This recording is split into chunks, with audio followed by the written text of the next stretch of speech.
So basically, once I was in an event that wasn't even that important event, and I was sitting near a old lady that I didn't even know who she was. I spoke to her. I said to her, I am Muslim. I studied in a Christian school, and now I'm continuing my study at the Hebrew University of Jerusalem. So she told me, are you sure you don't have this confusion of all the religions and all the cultures? So I told her, no, I think the university and my school shows me the beauty of being different.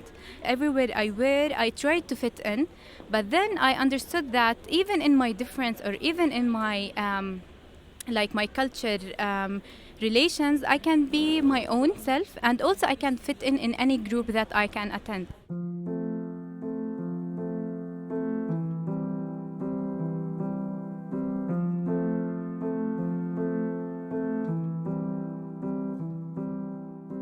Welcome to The View from Mount Scopus, a podcast from the Hebrew University of Jerusalem. I'm your host, Gilad Halpern. That young woman you just heard is Rahaf Abdul Latif, and she's part of a growing community of Palestinian students, sharing campus life with Jewish peers at the Hebrew University. In her words, the university showed her the beauty of being different. It's a remarkable sentiment in a city too often defined by division. Today we'll be exploring what happens when a university becomes a meeting point for two communities that have lived side by side, yet mostly apart. We'll hear stories of the university's roots in a hopeful experiment, the programs bringing students together, the lived experiences on campus, how things have changed from then to now, and what it all means beyond the campus gates.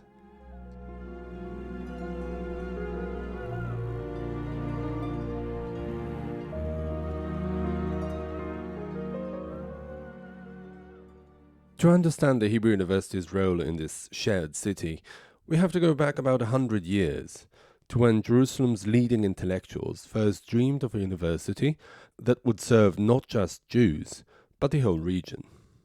I spoke with Dr. Amit Levy, a historian who studied the early days of Middle Eastern studies at the Hebrew University. He told me about a particular institute established in the 1920s on Mount Scopus, the university's original campus, that tried to bridge cultures from the very start.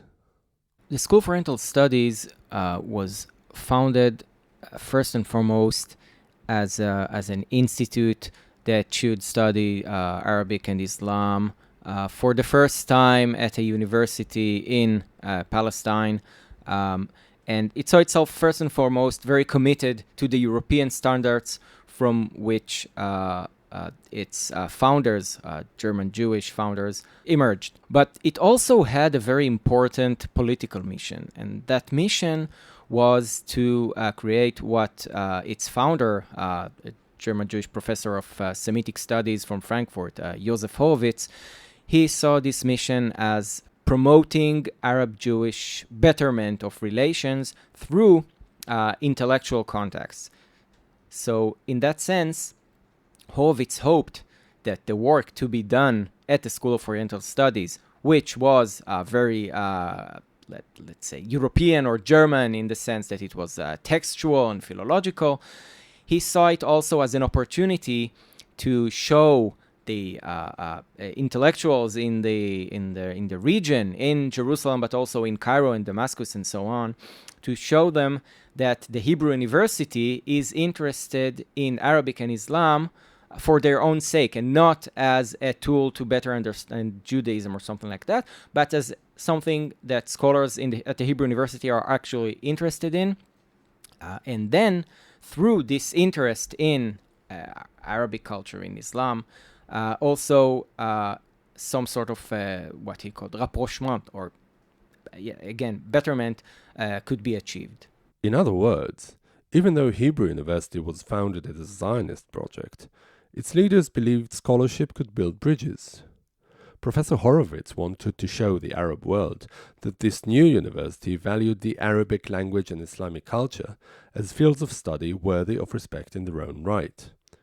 Their hope was that through these academic connections, such as shared research, dialogue and learning, Jews and Arabs might grow closer. We see through archival documents, we can trace the interest that it raised in Jerusalem itself, but also, again, in the broader region. You see correspondence, you see mutual visits, you see great appreciation of the projects being promoted at the Hebrew University at the time. Projects that, again, were very philological, textual in their nature, such as the compilation of a concordance of ancient Arabic poetry, or the publication of a critical edition of a manuscript from the 9th century. These projects were of great interest to scholars who were interested in the same things, of course, who were literary scholars or scholars of Islam in other cities, important cities in the Middle East. For example, we have names such as Taha Hussein from Cairo, very prominent figure in the first half of the 20th century.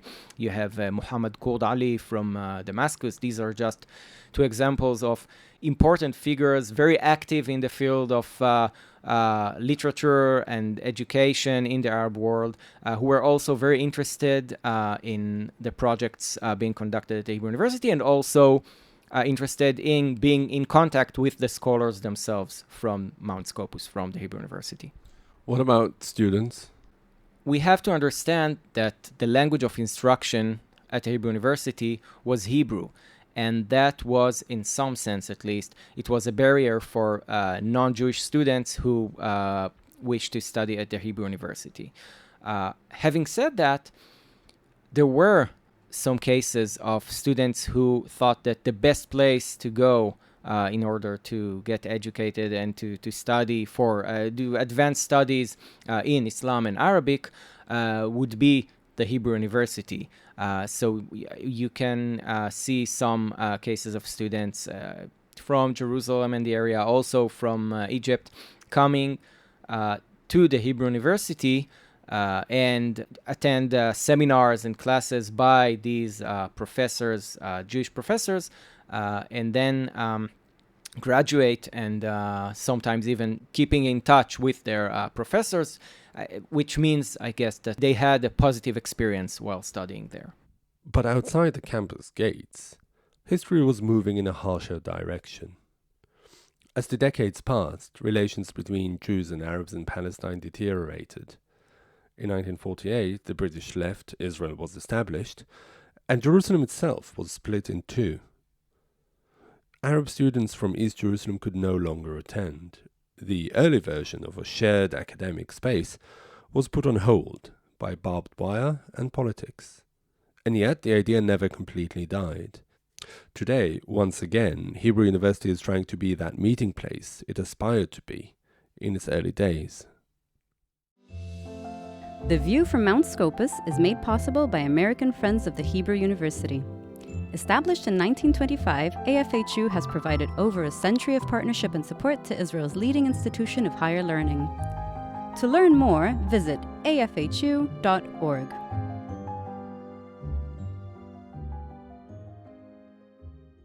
In modern Jerusalem, the campus on Mount Scopus has become a crossroads of two populations. In fact, there's been a quiet revolution happening. In recent years, more Palestinian students from East Jerusalem are enrolling at the Hebrew University than ever before. With this surge of new faces comes new challenges and a need for new solutions. Remember Rahaf, who we heard from before? She told me that when she first arrived at the Hebrew University, she felt completely lost.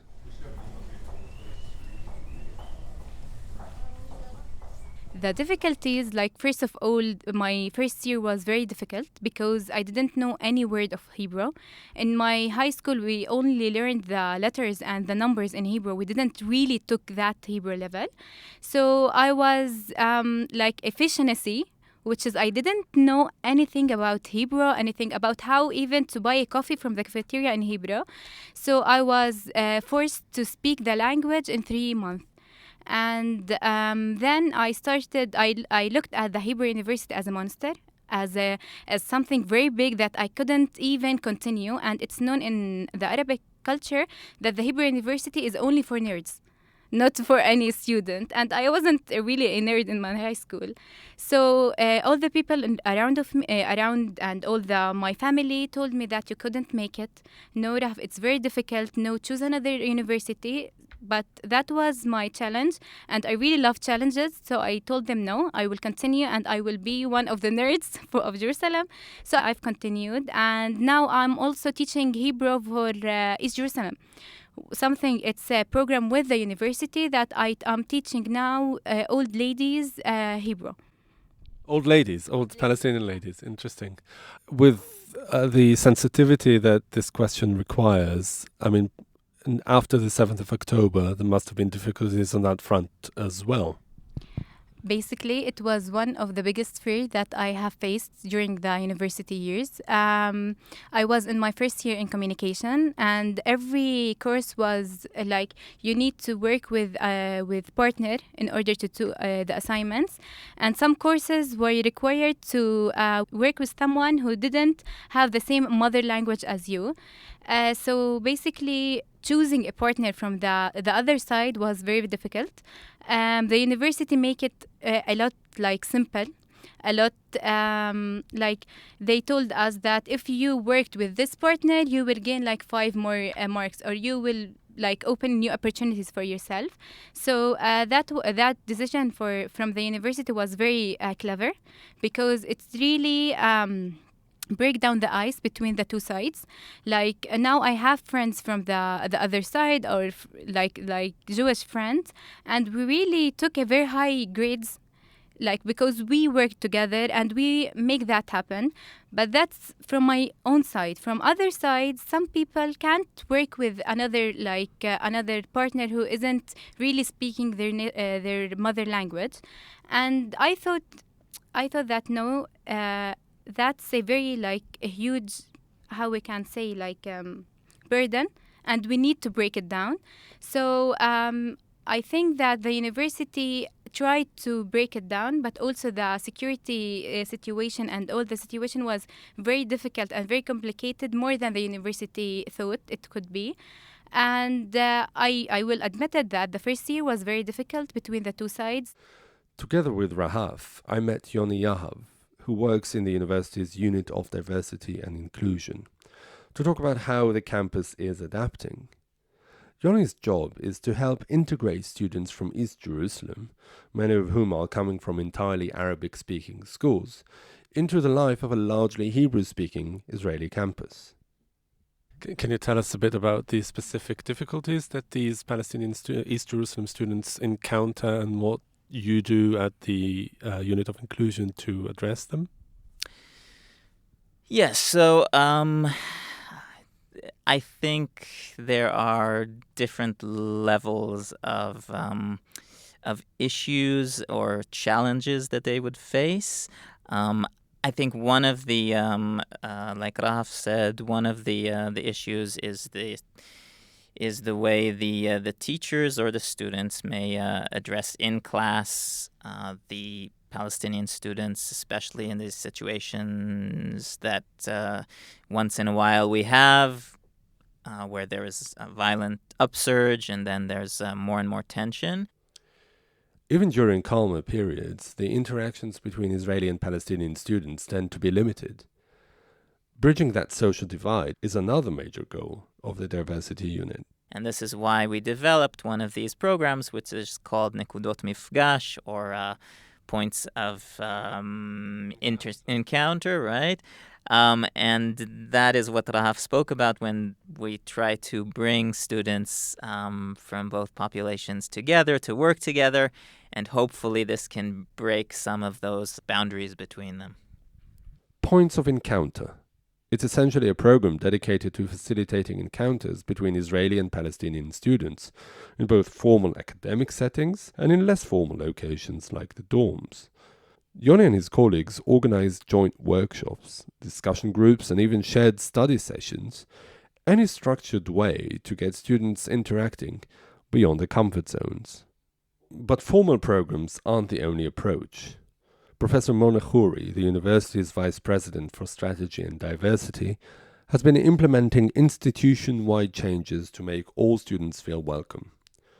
When I sat down with her, she highlighted some surprisingly simple fixes, like language and signage. Can you describe your work as Vice President for Diversity? What does it entail really in real life?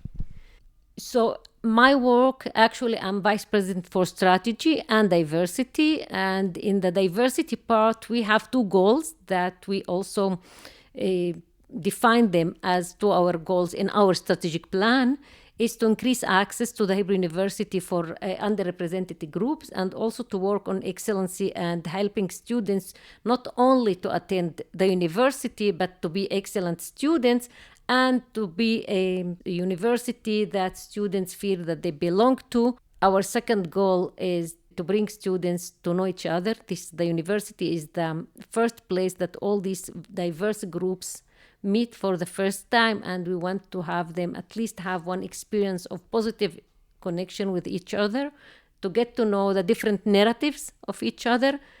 I don't think that I want to change attitudes or, the way they think politically, but I want to change their attitudes one about each other. Professor Khoury is committed to ensuring that all students feel a sense of belonging on campus. Of course, I believe that if you feel discriminated, you will not invest in your studies, you will not feel belong to this place. And the main thing that I believe in is our responsibility to do that. It's not the students' responsibility to feel belong. We have to give them all the conditions and circumstances that enable them feel that they belong. So how do you do it? First of all, one of the main things that we changed during the last few years is translating all the signs and all, letters, formal letters that we send to students' body and to the faculty and administrative staff into 3 languages. Seeing that is one sign that we want the students, we want to talk in their language, but we have been doing different things. We are supporting students by giving them scholarships for underrepresented groups. We also try to work on holidays of students. And now we are working on the issue of freedom of speech. Is very critical, very delicate issue, and I want to invest in the coming years in this act. Trilingual signs, scholarship funds, recognizing diverse religious holidays, and even tackling campus free speech issues. All these efforts send a message. You belong here. It's a modest goal, but not an obvious one in a society where Jews and Arabs often grow up largely apart. And through programs like Points of Encounter, or simply through daily campus life, these connections are happening. In fact, some of the most meaningful bridging happens outside of class. Rahaf told me about a dialogue group she joined during her studies. Last year, I was in a program that's called Magalay Siyakh. It's a program where you, 6 Palestinian students with 6 Israeli students who spoke about their experiences, spoke and communicate about different areas where they can't talk about in real life, or they can't talk about in the library or something like that. So I saw that the students who study in the Hebrew University have a potential to grow and to improve not only for themselves, also for their whole community.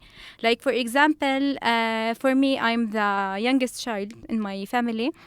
And I can see that I can make an improvement for my family. I can talk to other people, talk to them to continue their studies, even though if they studied anywhere that is related to Arabic, universities, they can continue here at the Hebrew University of Jerusalem, because the future is it's all connecting to the Hebrew language. If you want to improve here, especially in Jerusalem, you need to have the Hebrew language, and you need to have the skills to talk to the second side, or to talk to the west side of Jerusalem. So I think that the Hebrew University of Jerusalem was not only my university, it was my place of hope, I can say. To appreciate how dramatic these changes are, it helps to hear from someone who walked this path in an earlier era, when the idea of an Arab student navigating the Hebrew University was far more fraught. I traveled to Fasuta, a Christian village in the far north of the country, just 2 miles from the Lebanese border, to meet with 87-year-old Sabri Jiris. Sabri is a Palestinian Arab-Israeli lawyer and writer who attended the Hebrew University almost 70 years ago. His time as a student was very different from Rahav's, and it underscores just how far things have come. My name is Sabri Girgis. I was born in 1938 here in Fasuta in Upper Galilee, Western Galilee. I finished the elementary school here in Fasuta. I also finished the secondary school in Nazareth. And in autumn 1957, I enrolled at the Hebrew University in Jerusalem in the Faculty of Law. And what was it like for you to move from the Galilee to a place like Jerusalem? No, that was not so so difficult for me because I was determined to have a higher education. So whatever that entails and whatever needs, I made it. Did you know anything about Israeli education? How good was your Hebrew? No, I didn't. In fact, I did not too much because, since Israel was established and our village was, let us say, occupied and then liberated in 1948, we started studying Hebrew. At the elementary school, we were studying 3 languages: Arabic, Hebrew, and English. At the secondary school, they went up to 5 languages. Monks here at that college there in Terasanta, they added to Arabic, Hebrew, and English, French, and Latin. So at the secondary school, I studied 5 languages. 2 of them, the moment I graduated from the high school, I returned them to the school, which was the French and the Latin, and I forgot them. And I kept the other 3, Arabic, English, and Hebrew. In fact, it was not the highest level of Hebrew. It was good Hebrew, but certainly not, not fit for university level. It was so clear that at the university, when we studied their law, they invented for us, they declared I made this special class for students like me and other new immigrants to study more Hebrew. And we had to make special courses in Hebrew to be able to follow up. Were there many Arab students with you? There were 4 of them. In fact, then when I was studying there in 1957, we were very, very few people, very few students. As far as I remember, we were less than 50 students out of an Arab population of about 250,000 then. And when I graduated 1961-62, the number rose up to, I think, 100 or something like that. The big explosion in the number of Arab students in the universities began at the 70s, the beginning of the 70s, and later on. So what was it like to be one of 4 Arab students? You were very young at the time, surrounded by Israelis, Zionists. What was your social life like? The treatment of the university of its Arab students and other students was excellent. I felt nothing, no discrimination, nothing, just like any other student. So in this aspect, I was happy and I was quiet and I could go on studying, which I did. As a social life, almost it was non-existing. Not only between the Arabs and the Jews, I think even between the Jews themselves. I didn't feel that there was a social life there. Okay. As for, let's say, political interaction or so on, it was almost non-existent. All of the students there, most of the Jewish students, and I think they are the same as now. They were not active politically. We didn't have too many occasions where where there was, let's say, political action or something like that, and everything was going on, and everybody was caring for his own affairs and studying. Later in your life, you became very politically active with the PLO.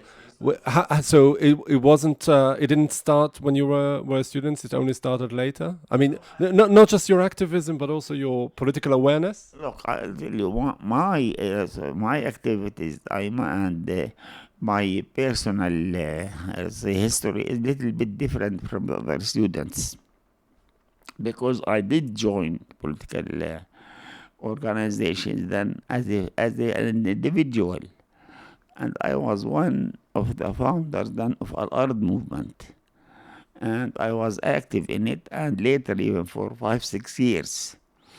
But we had too many restrictions, and you couldn't do too many things. But certainly I was politically active, and even later I became politically active, and I stayed on this way. What sort of political activism did you want to do as part of Al-Ard? We felt that we are being persecuted by the Israeli regime as an Arab minority, looking at the minority as something like fifth column, spies, enemies, etc. We were then, all of us, living under military government, as you know, which only in 1966 it was abolished.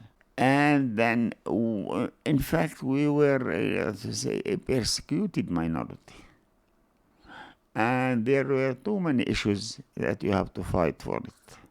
Did you feel this persecution or the control of the military administration when you were a student in Jerusalem? How did it affect your interaction with your wider environment?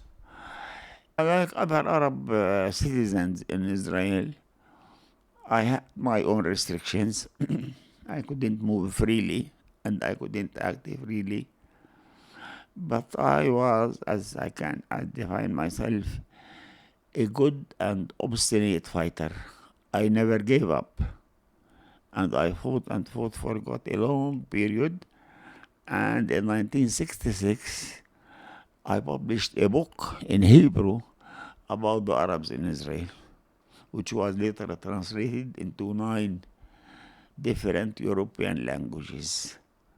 So I was not, let's say, one of those cowards. I was really fighting. I put a fight back. And later I put another fight by authoring 2 books on the history of Zionism in Arabic when I became the director of the Palestine Research Center, of the PLO Research Center. And I continued my activities against, or let's say, for what I consider the well-being of the Palestinians, which meant that you have to combat Zionism. There was no other way. Fast forward to today, and it's hard to imagine that reality on the same campus. The military rule is long gone. Arab citizens of Israel gained freedom of movement by the late 1960s, as did the residents of East Jerusalem after the city's reunification. And now, especially in the last decade, the composition of the student body has shifted in ways Sabri could scarcely have predicted. Yoni from the diversity unit shared the numbers with me. We've seen more and more students since 2016 attending the Hebrew University from East Jerusalem. So Rahaf is one of those students that are coming in more and more into the Hebrew University. It's been a growing movement that's taken place. They grew, I think, from 50 students in 2016 to about 500 now each year. Who attend the preparatory school in Sadara. So that's a big change. When I studied here, when I was a BA student, there were barely any students from East Jerusalem, mainly Arab students from the north.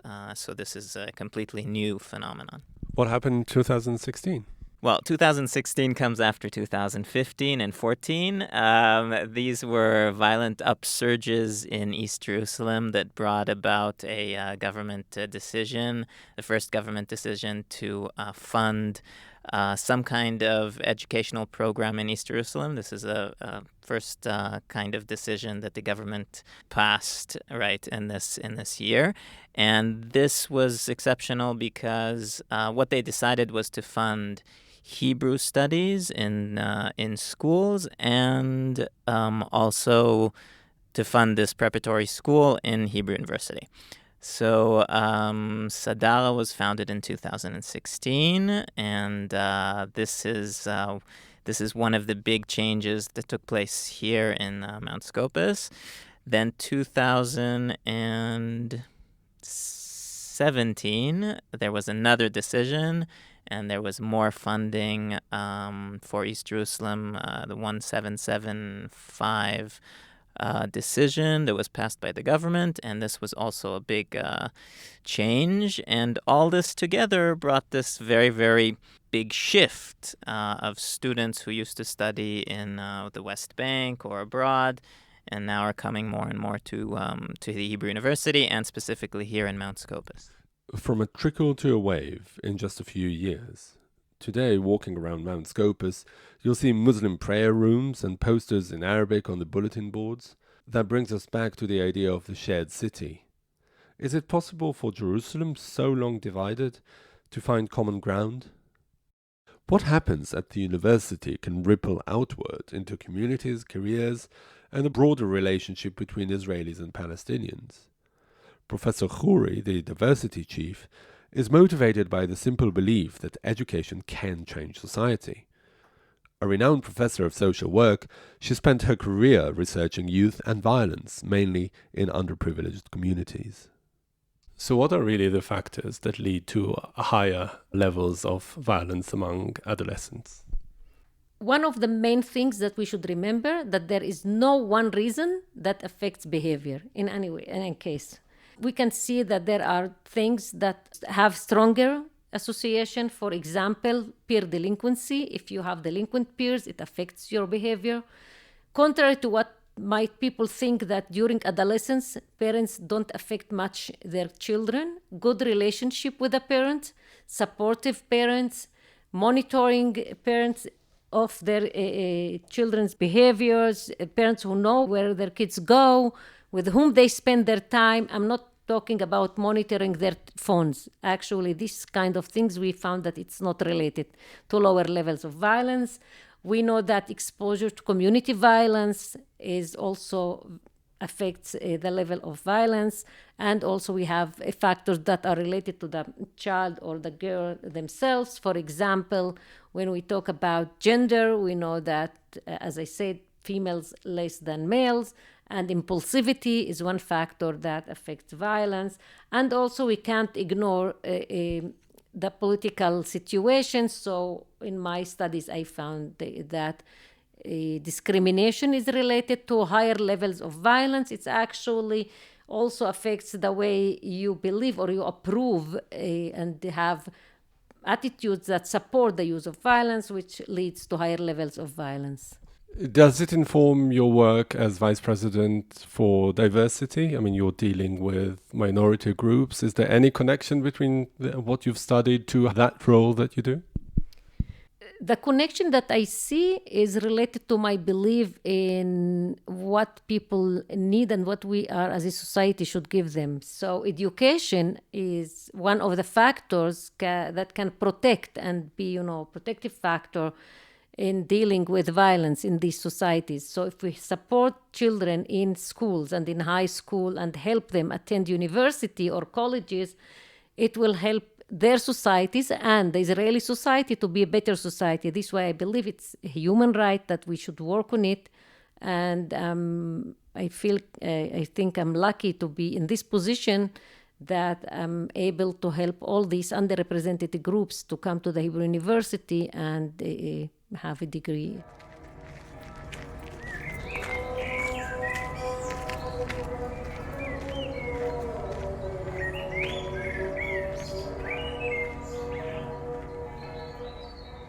The city of Jerusalem has many dividing lines: historical, political, physical. There's the green line that once split the city, the concrete separation wall that today edges parts of East Jerusalem, the invisible social lines between neighborhoods. But every morning, on the streets leading up to Mount Scopus, you'll find a microcosm of another Jerusalem. Young people of both communities queue at the university's gates together, backpacks over the shoulders, heading to the same destination. They file into lecture halls and computer labs, share notes, trade jokes in the hallway, gripe about exams. The hope, cautiously, gradually, is that these everyday interactions are seeding something beyond the campus. It gives a glimpse of what a shared city could look like, not a utopia, but a place where people meet in the middle and see the human in each other.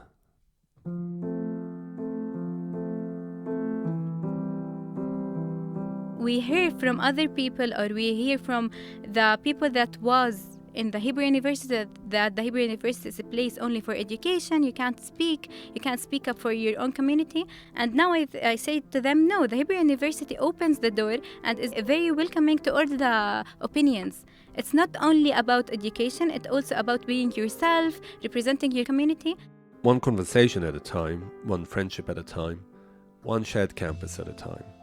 A city divided can inch towards being a city shared. Thank you for listening to The View from Mount Scopus. Many thanks to executive producer Tal Kraoz, technical producer Leo Peleg, the Hebrew University's Division for Advancement and External Relations, and its American friends. If you liked what you heard, don't forget to subscribe and give us a 5-star rating. It really does help. And if you know someone who'd love this episode, go ahead and share it with them. In our next episode, we'll explore other facets of the Hebrew University's impact. We hope you'll join us again. Until then, shalom from Jerusalem, and see you next time on The View from Mount Scopus.